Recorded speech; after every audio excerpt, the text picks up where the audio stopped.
Apakah emosi yang sering hadir ketika menjelang hari raya? Okey, emosi siapa? Itu persoalan dia. Emosi ibu bapa ke?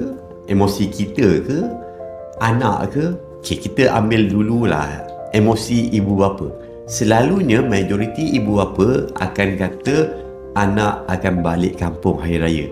Kalau balik hari lain tu dia tak kira, tetap kena hari raya. Tak tahulah sebab apa. Kaum Melayu ni memang sangat-sangat berat pada balik hari raya. Tapi sekarang ni dah kurang dah.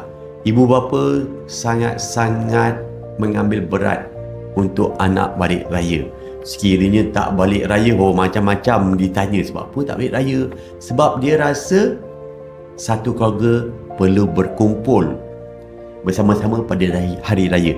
Tapi kepada ibu bapa semua yang umur mungkin 60-70 tahun, kita kena ingat anak-anak kita pun dah ada family sendiri. Apabila dah ada family sendiri, mungkin dia akan berkeluarga, mungkin dia akan bercuti atau dia pergi dengan family dia sendiri untuk hari raya. Tapi isunya pula, nak balik rumah mak mentua ke nak balik rumah sendiri? Itulah yang selalu emosi yang akan dirasai oleh anak-anak untuk menjaga hati ibu bapa.